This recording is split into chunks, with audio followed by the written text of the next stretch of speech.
Bismillahirrahmanirrahim. Assalamu alaikum. Welcome to Indicate Physics. Day number 4, MCQs discussion class, chapter number 3, motion and force. Topic जो हमारा है वो है graphical analysis of motion. Total number of MCQs है 24. पहले comment में बता दीजिए कि मेरा आवाज़ और जो लाइटिंग वगैरह है ये सब कुछ क्लियर है या नहीं है. शाबाश, जल्दी से कमेंट में बता दें करेक्ट है, सॉरी क्लियर है या नहीं है. अच्छा, सबको क्लियर है.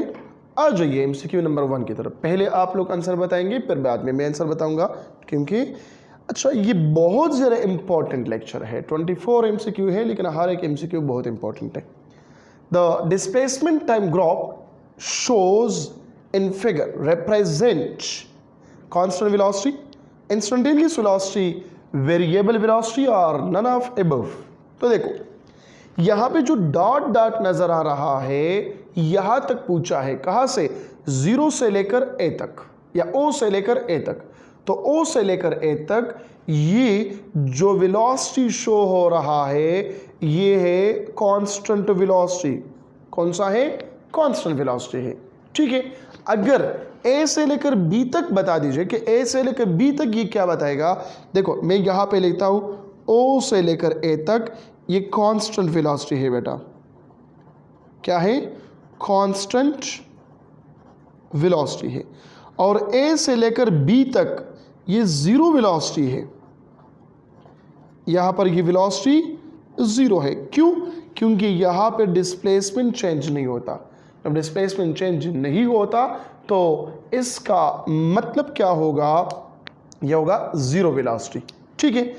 नंबर 3 नंबर बी MCQ यहाँ पे देखें. पॉइंट ए पे क्या होगा? ए पॉइंट पे at any instant of time या एट स्पेसिफिक टाइम, तो ये इसको फिर हम कहते हैं कि इस पॉइंट जो होगा वो होगा इंस्टेंटेनियस वेलोसिटी. ठीक है. अगर डिस्टेंस टाइम ग्राफ हो तो स्पीड होगा, और अगर डिस्प्लेसमेंट टाइम ग्राफ हो तो वेलोसिटी होगा. क्लियर होगी बात. आ जाइए MCQ नंबर 2 की तरफ. Which of the following graph represent uniform motion.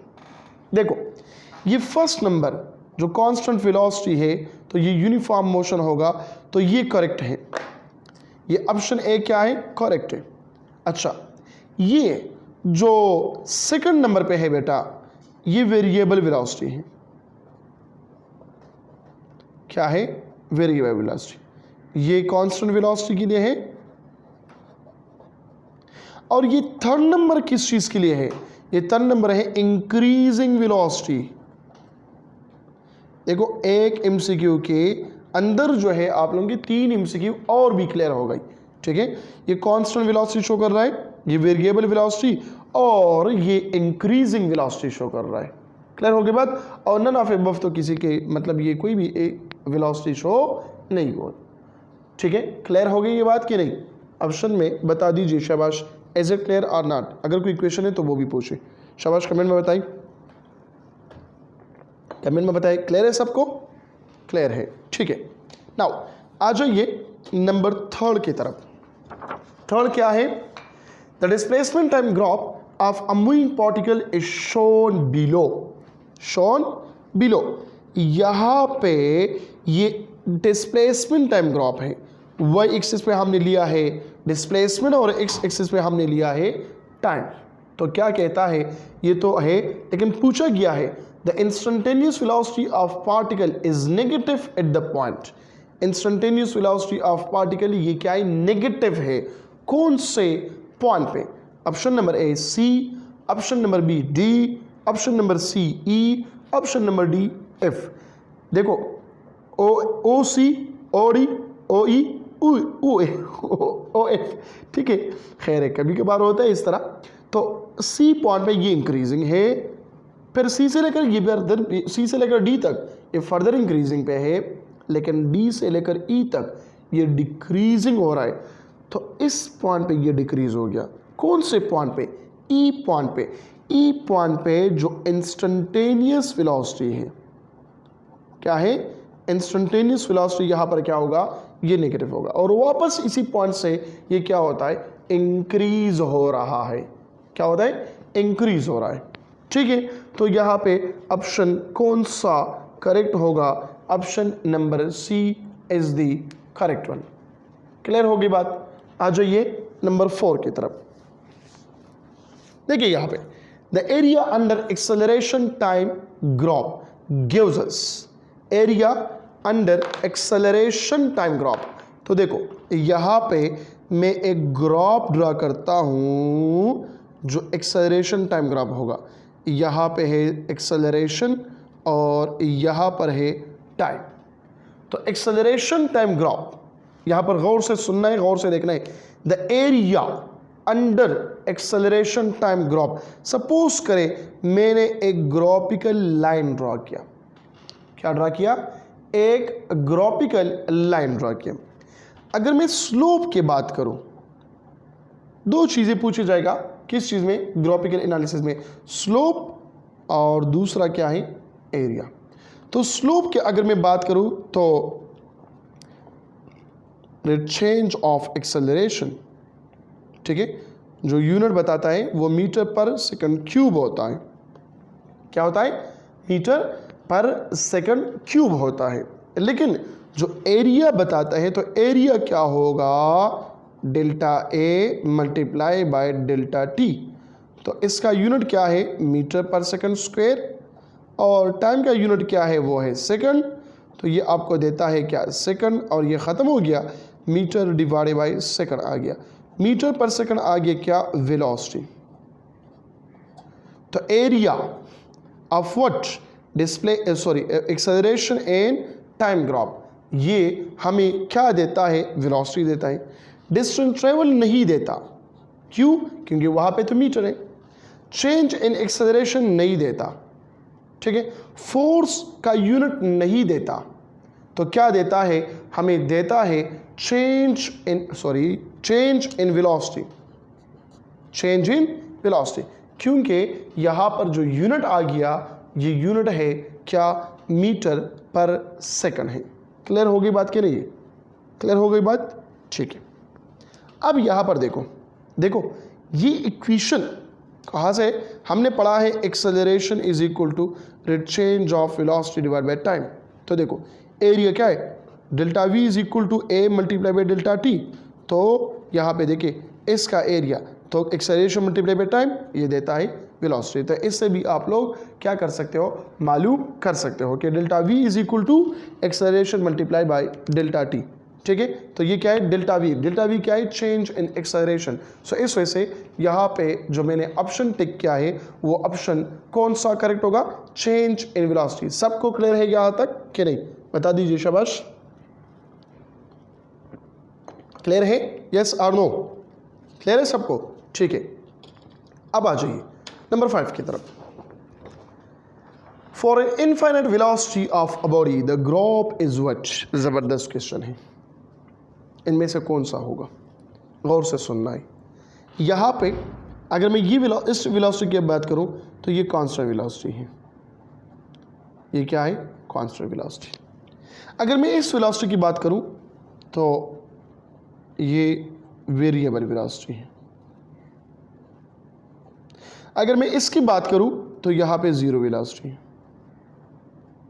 क्या है? Zero velocity. मतलब ये बॉडी मूव ही नहीं होता, डिस्प्लेसमेंट इसका कांस्टेंट है। और जब डिस्प्लेसमेंट कांस्टेंट होता है तो इसका मतलब ये चेंज जो है चेंज इन डिस्प्लेसमेंट नहीं आता। और जब चेंज इन डिस्प्लेसमेंट नहीं आता तो इसका मतलब क्या होगा? वेलोसिटी उस टाइम जीरो होगा। तो ये जीरो डिस्प्लेसमेंट हो गया। और ये अब ये कौन सा है? देखो टाइम चेंज नहीं होता, टाइम चेंज नहीं होता। तो वेलोसिटी को आपको पता है कि वेलोसिटी बराबर है rate change of displacement divided by time. तो रेट चेंज ऑफ डिस्प्लेसमेंट क्या है? वो तो डिस्प्लेसमेंट तो चेंज होता है हर एक पॉइंट पे, लेकिन जो चेंज नहीं होता ये क्या चेंज नहीं होता? टाइम चेंज नहीं होता। क्या नहीं होता? टाइम चेंज नहीं होता। तो टाइम क्या आ गया? Divide by zero. So anything divided by zero is equal to undefined, infinity. Undefined भी आ सकता है, इसको हम कहते हैं क्या? इन्फिनिटी कहते हैं। तो कांस्टेंट वेलोसिटी, ठीक है। For a constant velocity of a body the graph is option A For a variable velocity of a body, the graph is option B. For zero velocity of a body, a body is at rest. Which of the following is correct? Option C. ठीक है. और for infinite velocity of a body, the graph is option number D correct है. Clear होगी बात. अब आ जाइए number 6 की तरफ. When a body is at rest, the graphical line is parallel to time axis, perpendicular to time axis, parallel to displacement axis या none of above. यहाँ पे मैं दोबारा ड्रा करता हूँ. यहाँ पर मौजूद भी है ये वाला, लेकिन मैं ये दोबारा ड्रा करता हूँ. ये है टाइम और ये है डिस्प्लेसमेंट. बॉडी रेस्ट में है. इसका ग्राफ ये होगा.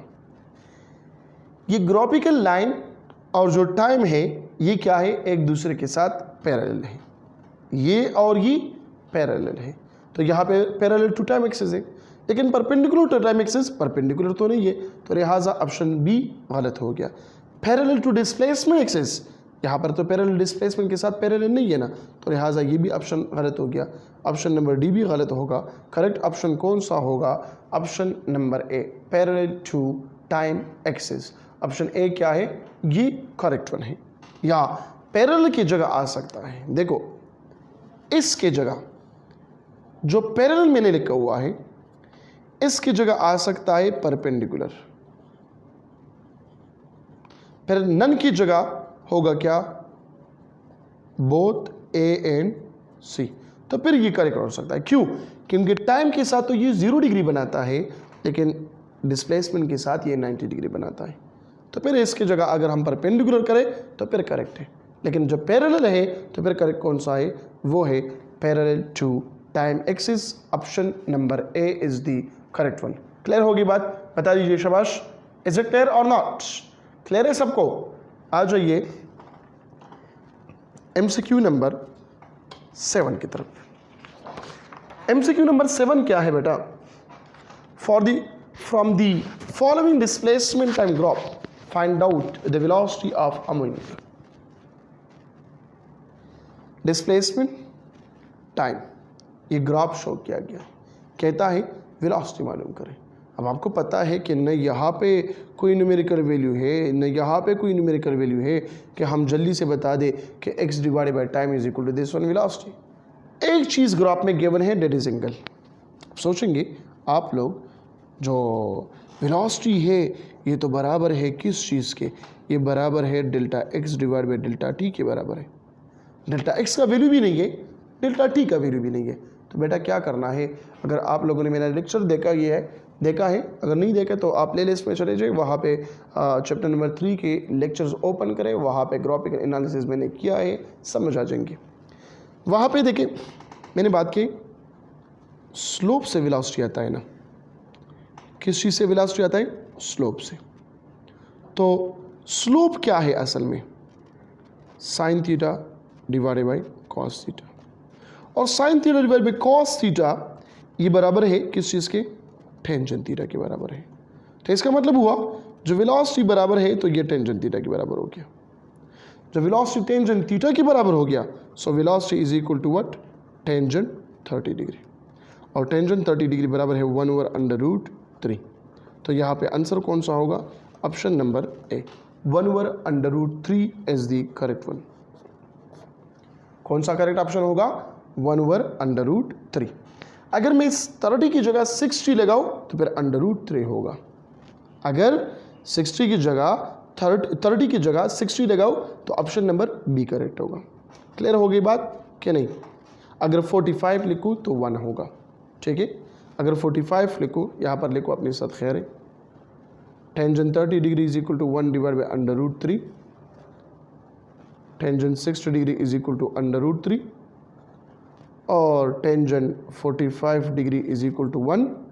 फिर लिखो tangent 0 degree is equal to 0 and tangent 90 degree is equal to infinity. ये आ सकता है. क्लियर हो गई बात? जिस तरह अब अगर आप लोगों को याद है इन्फिनिटी है ना, तो देखो लास्ट एक एमसीक्यू में मैंने ये करवाए हैं. यहाँ पर एंगल टाइम के साथ ये क्या है? टाइम के साथ एंगल 90 डिग्री बनाते कि नहीं बनाता?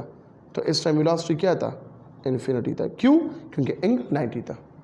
क्लियर होगी बात? कि नहीं? क्लियर है? ठीक है, अब आ जाइए नंबर 8 की तरफ। The area under acceleration time graph gives us speed of a body, acceleration, velocity of a body या फोर्स एक्टिंग। मेरे ख्याल में ये तो पहले भी मैंने कराया, अभी दोबारा कराता हूँ। The area under acceleration time graph, लेकिन यहाँ पे इस वजह से दोबारा है कि दो चीज़ें मेंशन हैं। यहाँ पे है टाइम, यहाँ पर है acceleration.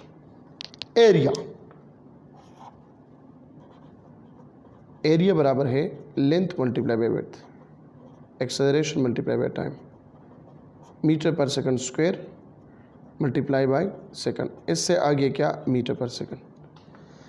Speed of a body metre पर second, velocity of a body metre पर सेकंड। ये तो सरासर गलत हुआ, दो गलत हो गई। फोर्स और एक्सेलरेशन ये दोनों गलत है, ठीक है। लेकिन अब बात आ गई स्पीड ऑफ अ बॉडी और वेलोसिटी ऑफ अ बॉडी, इन दोनों में से कौन सा करेक्ट है? लास्ट जो एमसीक्यू मैंने किया था वो उसमें सिर्फ वेलोसिटी था, तो मैंने वेलोसिटी को टिक किया, चेंज इन वेलोसिटी। लेकिन अब यहाँ पर स्पीड भी है, दोनों का यूनिट भी मीटर पर सेकंड है, तो इसमें से कौन सा करेक्ट है बेटा? बता दीजिए, शाबाश। इसमें जो करेक्ट ऑप्शन होगा फिर स्पीड होगा। अब आप लोग कहेंगे कि सर स्पीड क्यों है? स्पीड क्यों है? स्पीड इसलिए है क्योंकि ये एरिया है, और एरिया क्या है? ये वेक्टर क्वांटिटी है। जो मीटर पर सेकंड आ गया वो स्केलर क्वांटिटी का होगा। एरिया क्या है? Scalar quantity. तो जो यूनिट आएगा वो यूनिट भी स्केलर का होगा। तो स्पीड और वेलोसिटी में कौन सा स्केलर है? तो इसमें है स्पीड ऑफ अ बॉडी। यहाँ तक सबको क्लियर है या नहीं है? अच्छा, दोबारा सुने। मीटर पर सेकंड आ गया, तो मीटर पर सेकंड देखना है ऑप्शन में कहाँ पर आता है। तो एक में आ गया स्पीड ऑफ अ बॉडी और दूसरे में आ गया क्या? Velocity of a body. तो इन दोनों में से फिर कौन सा करेक्ट करना होगा जो एरिया के साथ रिलेटेड हो? तो एरिया क्या है? वो है स्केलर क्वांटिटी, और यहाँ पे स्पीड भी स्केलर क्वांटिटी है, ठीक है। तो इस वजह से ऑप्शन कौन सा करेक्ट होगा? Option number A is the correct one. कौन सा? Speed of a body. Clear होगी बात? क्लियर है? ठीक है, हाँ ना? इसी तरह बता दीजिए, मुझे क्या पता चलता है कि आप लोगों को क्लियर है कि नहीं है। कमेंट में हाँ कमेंट करें, ठीक है। ये आसानों कि मुझे थोड़ा सा पता लग जाए कि आप लोगों को आ रही है कि नहीं आ रहा, ठीक है। नंबर 9 का आंसर आप लोग बता दीजिए, शाबाश। फिर एक्सप्लेनेशन सुने, इससे आप लोगों का प्रैक्टिस भी होगा, ठीक है। पहले इसका आंसर भी बता दें कि आंसर कौन सा करेक्ट है। Graphs may be used to illustrate the variation of a velocity of an object with time. Such graphs are called displacement time graph, velocity time graph, acceleration time graph या speed time graph। कौन सा correct option है? तो देखो, कहता है graphs may be used to illustrate the variation in velocity of an object with time। Variation का मतलब चेंजेस आता है। velocity of an object with time, velocity with time, ठीक है। such graph are called velocity time graph या displacement time graph या acceleration time graph या speed। शाबाश, बता दीजिए। देखो, वेरिएशन का मतलब चेंज, मैं लिखता हूँ change of velocity with respect to time।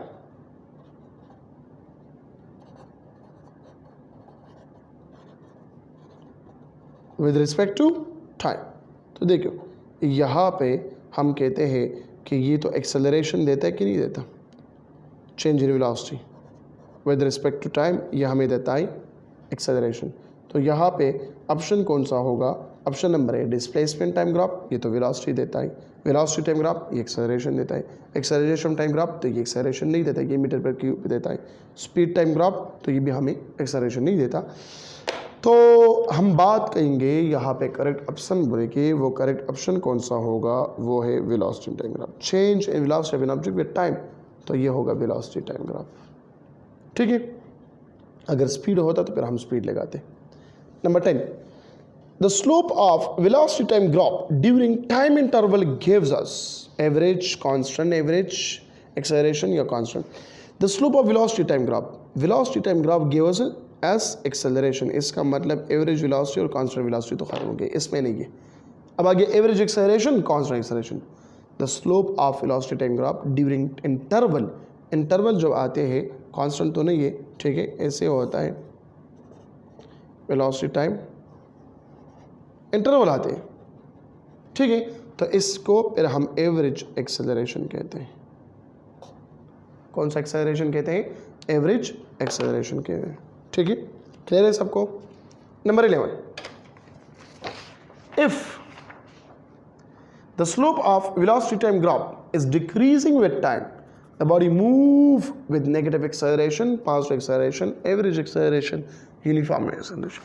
जब इंक्रीजिंग वेलोसिटी हो तो फिर क्या होगा? पॉजिटिव एक्सेलरेशन होगा। लेकिन जब डिक्रीजिंग वेलोसिटी हो तो फिर क्या होगा? नेगेटिव एक्सेलरेशन होगा। और that is what? Option number A, negative acceleration. ये टाइम और ये वेलोसिटी ऐसा जा रहा है, slope of velocity time graph ये डिक्रीज की तरफ जा रहा है। तो जब डिक्रीज की तरफ जा रहा है तो यहाँ पे जो एक्सेलरेशन होगा बेटा, ये नेगेटिव एक्सेलरेशन होगा। अच्छा बात सुनो, अगर नेगेटिव की जगह एक पहले ऑप्शन अगर नेगेटिव आ जाता, नेगेटिव एक्सेलरेशन, दूसरा आ जाता था फॉर एग्जांपल डी एक्सेलरेशन, तीसरा आ जाता था रिटार्डेशन, और चौथा आता था ऑल ऑफ दिस। मुझे बताओ शाबाश, इनमें से कौन सा ऑप्शन करेक्ट होगा? ये ऑप्शन को हटाए, इस ऑप्शन पे आ जाइए। अब इनमें से कौन सा करेक्ट ऑप्शन है? बताओ शाबाश, जल्दी जल्दी बताओ, कमेंट में बताइए बेटा शाबाश कि इनमें से कौन सा ऑप्शन करेक्ट है। फिर मैं बताता हूं, नेगेटिव, डिक्सेलरेशन, रिटार्डेशन और ऑल ऑफ अबव। इन चारों में से कौन सा करते हैं? शाबाश। अच्छा देखो, मुझे ये बताइए, पहले मैं आप लोगों से क्वेश्चन पूछूं, कमेंट में उस क्वेश्चन का जवाब दे दें। क्या रिटार्डेशन और डी एक्सेलरेशन पॉजिटिव हो सकता है? कमेंट में बताओ। क्या, दोबारा बोलता हूँ, डी एक्सेलरेशन और रिटार्डेशन पॉजिटिव हो सकता है कि नहीं हो सकता? हो सकता है। जब ये दोनों हो सकता है, इसमें शक है कि डी एक्सेलरेशन पॉजिटिव भी हो सकता है, नेगेटिव एक्सेलरेशन, तो ये दोनों गलत हो गए, ये भी गलत हो गया। तो ऑप्शन कौन सा करेक्ट है? Option A is negative. किसी के जहन में है कि नहीं ये तो पॉजिटिव नहीं हो सकता, ये सिर्फ नेगेटिव एक्सेलरेशन के लिए हम डी एक्सेलरेशन और रिटार्डेशन की बात करते हैं, तो बिल्कुल गलत बोल रहे हो, गलत सोच रहे हो। क्योंकि नेगेटिव एक्सेलरेशन जो डी एक्सेलरेशन है ये पॉजिटिव भी हो सकता है और ये नेगेटिव भी हो सकता है। कैसे होता है तो ये मैंने ऑलरेडी एक्सप्लेन किया है, ठीक है। आ जाइए नंबर 12 की तरफ। ये क्लियर है ना? क्लियर है कि नहीं है बेटा? शाबाश, क्लियर है। अच्छा, जिसको क्लियर नहीं है तो वो आप लोग मेरा क्या करें, मेरा लेक्चर देखें, वहाँ पे मैंने बहुत डिटेल में ये समझाया कि ये नेगेटिव कब होगा और ये पॉजिटिव कब होगा। क्लियर होगी बात? आ जाइए 12 की तरफ। The area between velocity time graph and time axis is dash to distance covered by अब an object nearly equal, less than equal, numerically equal या none of above. Area between velocity time graph and time axis is dashed to distance covered by an object. Velocity time graph हमें क्या देता है? Area, गौर से सुनना है, area velocity multiply by time की जगह मैं सेकंड लिखता हूँ, वेलोसिटी मीटर पर सेकंड, ये देता है सेकंड, तो इसने दे दिया हमें metre which is equal to displacement। तो displacement to distance covered by an object ये बताता है कि डिस्प्लेसमेंट और डिस्टेंस के दरमियान रिलेशनशिप क्या है, क्या ये इक्वल हो सकता है? तो ये ऑलरेडी हमने किया कि डिस्प्लेसमेंट इज ऑलवेज लेस और इक्वल टू डी। तो nearly equal, less than equal, numerically equal या नन ऑफ इक्वल, कौन सा होगा? लेस देन इक्वल भी हो सकता है और इक्वल टू डी भी हो सकता है। लेकिन जब इक्वलिटी इसमें नहीं है, नियरली इक्वल, तो नियरली इक्वल तो नहीं होता, ठीक है, नियरली इक्वल नहीं होता। फॉर एग्जांपल ये दो पॉइंट है, ए पॉइंट आ गया, ये दो पॉइंट आ गए, एक डिस्प्लेसमेंट ये और ये डिस्टेंस है, तो ये तो बहुत ज़्यादा है बजाय के डिस्प्लेसमेंट। तो इसमें कौन सा करेक्ट होगा फिर, लेस देन इक्वल होगा। Option number B is the correct one. कौन सा ऑप्शन करेक्ट होगा, option B is the correct one. Numerically equal नहीं होता, ठीक है, न्यूमेरिकल भी इक्वल नहीं होता। हाँ, यूनिट लिहाज से ये इक्वल हो सकता है। नियरली इक्वल कब होगा, जब एक पाथ हो, जब क्या हो, पाथ एक हो, यहाँ से लेकर यहाँ तक एक पाथ हो, दूसरा पाथ ही नहीं है, तो फिर इस टाइम डिस्प्लेसमेंट और डिस्टेंस जो है ये दोनों क्या होता है, बराबर होता है, इक्वल होता है। क्लियर होगी बात। नाउ आ जाइए नंबर 13 की तरफ। 13 पे क्या है, when a car move with increasing acceleration the displacement time graph is, when car move with increasing acceleration the velocity time graph is what, straight line, zigzag, curve, straight line with rise is equal to height। क्या मतलब है इसका, car move होते हैं increasing acceleration, क्या होता है, increasing acceleration, और सुने इंक्रीजिंग, यूनिफॉर्म नहीं है, इंक्रीजिंग एक्सेलरेशन, इंक्रीजिंग एक्सेलरेशन, ठीक है। तो क्या ये स्ट्रेट है, नहीं है। क्या ये जिगजैग है, नहीं है। क्या ये कर्व है, यस। तो ऑप्शन हम टिक करेंगे किस चीज़ को, कर्व को। Option number C is the correct one. Clear होगी बात। नाउ नंबर 14 पे आ जाइए। In the figure velocity time graph describe dash acceleration. यहां पर वेलोसिटी कांस्टेंट है, यहां पर वेलोसिटी क्या है बेटा, कांस्टेंट है।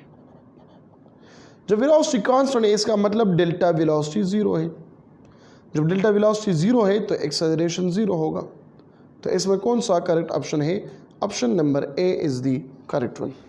क्लियर है सबको, क्या नहीं, क्लियर है ना, क्लियर है सबको, ठीक है, क्लियर है सबको, क्लियर है, माशाल्लाह, ज़बरदस्त, अच्छी बात है, ठीक है। आ जाइए नंबर 15 की तरफ। 15 पे क्या है, slope of displacement time graph is equal to sine theta cos theta tangent theta cotangent theta. Displacement time graph है, स्लोप के बारे में कहता है, ये टी और ये डिस्प्लेसमेंट यहां पर होगी। स्लोप हमें बताता है delta Y divided by delta X. Delta Y पे क्या है, साइन थीटा, डेल्टा एक्स पे क्या है, cos theta. Sign theta divide by cos theta हमें क्या देता है, टेंजेंट थीटा देता है, और ये हमें क्या देता है, वेलोसिटी देता है, क्योंकि डिस्प्लेसमेंट टाइम ग्राफ है ना। तो correct option in this MCQ that is option number C. कौन सा ऑप्शन करेक्ट है, tangent theta is the correct one. Clear होगी बात, ठीक है। नंबर 16 में आ जाइए, बहुत इंपॉर्टेंट MCQ है। द डिस्प्लेसमेंट टाइम ग्राफ इसके बारे में कहता है, for two particles A and B are straight line inclined at an angle of 30 degree and 60 degree with time axis, the ratio of velocities of V ratio B is what? ये time, ये displacement, यहां पे ये 30 degree show कर रहा है। Suppose करें यहां पर जो एंगल है वो 60 डिग्री है, ये A है और ये B है। कहता है रेशो मालूम करें, VA ratio VB। Correct option इसमें से कौन सा होगा, आप लोग बता दीजिए कि करेक्ट ऑप्शन कौन सा है। शाबाश। 1:2, 1/√3, 3/√3:1 या 1:3। देखो वेलोसिटी A, ठीक है, बता दीजिए कमेंट में, शाबाश। Velocity A divide by velocity B, तो tangent theta 1 divided by tangent theta 2, क्योंकि टेंजेंट थीटा के बराबर है ना। तो tangent 30 degree divided by tangent 60 degree. 30 degree बराबर है 1 डिवाइड बाई √3 और 60 डिग्री बराबर है √3 के।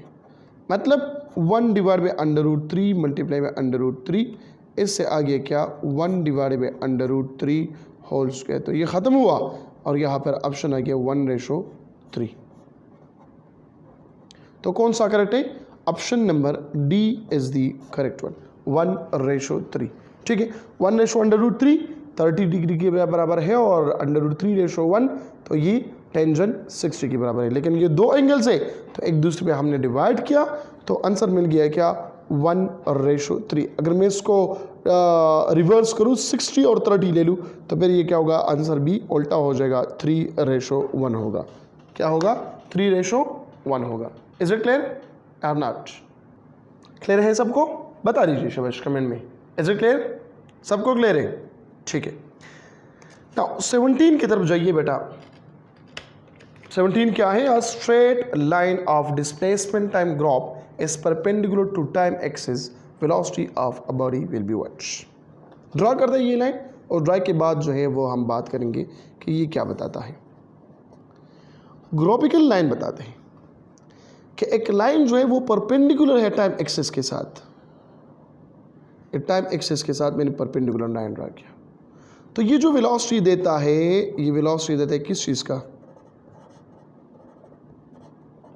इन्फिनिटी का। अच्छा, परपेंडिकुलर टू टाइम एक्सिस की जगह आ सकता है, देखो इससे मैं लाइन ड्रॉ करता हूं, इसकी जगह आ सकता है क्या?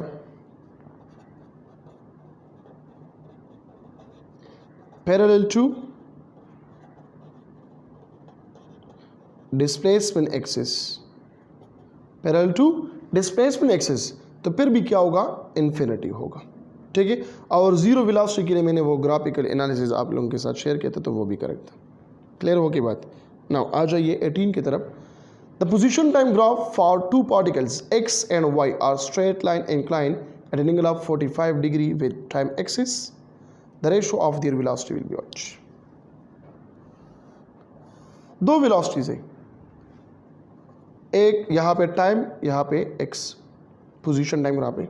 ठीक है, तो यहाँ पर भी 45 डिग्री, यहाँ पर भी 45 डिग्री, तो यहाँ पर velocity a, velocity b, velocity y, velocity x, तो ये क्या होगा? तो अब यहाँ पर देखें टेंजेंट 45 डिग्री और ये भी है क्या? टेंजेंट 45 डिग्री, तो इससे आता है 1:1। इसमें नहीं है तो हम टेक करेंगे किस चीज़ को? ऑप्शन नंबर ई को, नन ऑफ अबव।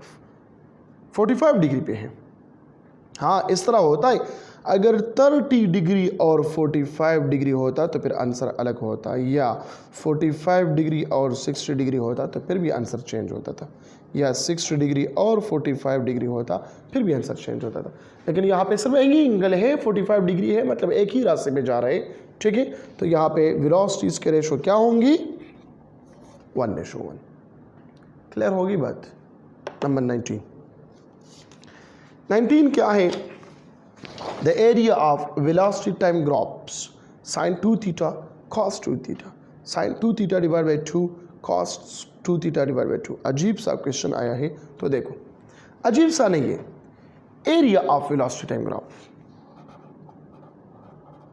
एरिया देखो, ये टाइम और ये वेलोसिटी, एरिया के बारे में कहता है तो sine theta y multiply by time के लिए क्या होगा? कॉस थीटा होगा।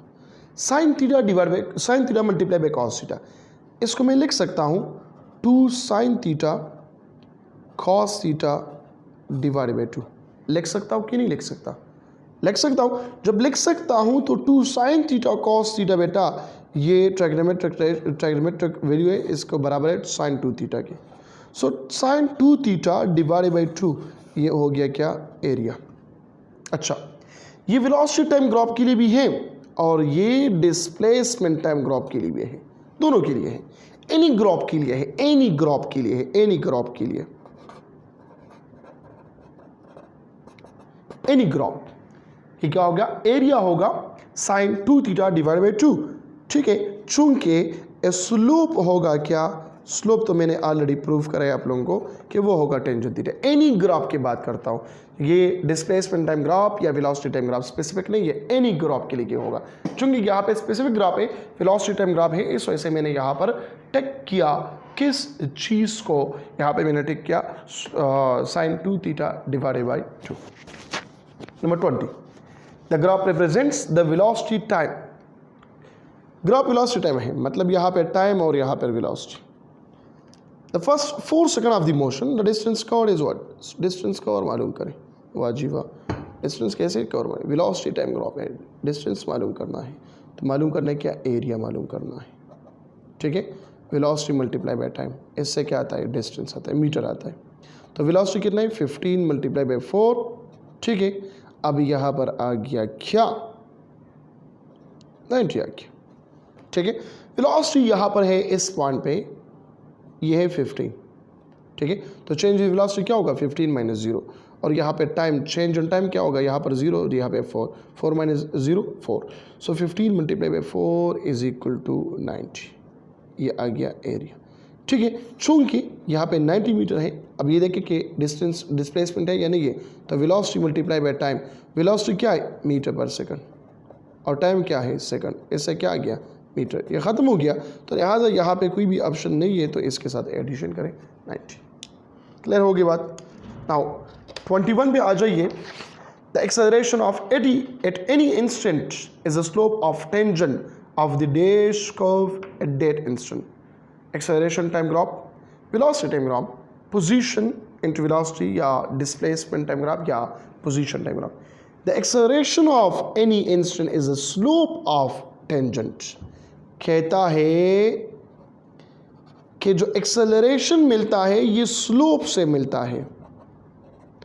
अब किस चीज़ की स्लोप से, अब द कर्व, कौन से कर्व से बेटा, तो यहाँ पे वेलोसिटी टाइम ग्राफ से, क्योंकि वेलोसिटी टाइम ग्राफ से एक्सेलरेशन आएगा। तो ये कर्व जो आ गया, चाहे वो स्ट्रेट हो चाहे वो कर्व हो, तो ये वेलोसिटी टाइम ग्राफ से एक्सेलरेशन आता है। तो ऑप्शन नंबर कौन सा करेक्ट होगा, option number B is the correct one. Clear होगी बात। नंबर आ जाइए 22 की तरफ। Which of the following is not possible for a body in uniform motion, और यूनिफॉर्म मोशन, शाबाश, फॉर यूनिफॉर्म मोशन, ये बॉडी तो रेस्ट में है, ठीक है, ये तो यूनिफॉर्म मोशन के लिए है, और ये पॉसिबिलिटी तो यूनिफॉर्म मोशन के लिए नहीं है, क्योंकि वेलोसिटी यहाँ पर क्या है, इन्फिनिटी है। तो ऑप्शन नंबर सी जो है वो क्या होगा, करेक्ट ऑप्शन होगा, जब ग्राफ जो है वो टाइम एक्सिस के साथ परपेंडिकुलर हो, तो फिर ये क्या होगा, यहाँ पर होगा which is not possible for uniform motion, physical ये पॉसिबल नहीं है, ठीक है। Second last question of the day क्या है, the ratio of numerical value of the average velocity and average speed. तो ऑलरेडी हमें पता है कि velocity is less or equal to speed, तो अब एवरेज ले लें, रेशो मालूम करना है, average velocity divide by average speed, ये क्या है, यूनिटी आर लेस देन 1, तो यहाँ पे होगा unity or less, option number A is the correct one, ठीक है। यूनिटी कब होगा, जब पाथ एक होगा, और लेस कब होगा, जब पाथ क्या हो, डिफरेंट हो, ठीक है। आ जाइए number 24 and last MCQ of the topic graphical analysis of motion and last MCQ of the day. The slope of velocity time graph for motion with uniform velocity is equal to 0, initial velocity, final velocity, none of it. The slope of velocity time graph, uniform velocity के लिए क्या होगा, uniform velocity के लिए ये velocity, ये time, यहाँ पर वेलोसिटी क्या है, यूनिफॉर्म है, तो यूनिफॉर्म वेलोसिटी के लिए जो एक्सेलरेशन है, जो स्लोप है, तो स्लोप क्या होगा, change in velocity divide by change in time which is equal to acceleration. तो चेंज आता है वेलोसिटी में, नहीं आता, चेंज नहीं आता, डिवाइड बाय टाइम, तो ये क्या होगा, 0। ऑप्शन कौन सा होगा, option number 0 is the correct one. So this is the end of our MCQ session, graphical analysis of motion। इसके जहन में भी क्वेश्चन है तो वो पूछ सकते हैं, ठीक है, कमेंट में पूछो, या कमेंट में नहीं पूछ सकते तो जो नंबर यहाँ पर गिवन है, तो यहाँ पर अपना क्वेश्चन व्हाट्सअप करके अगला जो सेशन है फिर मैं उसमें एक्सप्लेन करूँगा, ठीक है। अपना बहुत सारा ख्याल रखिएगा, ये वीडियो जो है अपने दोस्तों के साथ शेयर करें और उस लोगों को भी हेल्प मिल जाएगा, ठीक है। जितना आप लोग दूसरों के साथ मदद करेंगे तो अल्लाह ताला आप लोगों का मदद करेगा, ठीक है। बेस्ट ऑफ लक, अल्लाह हाफिज़।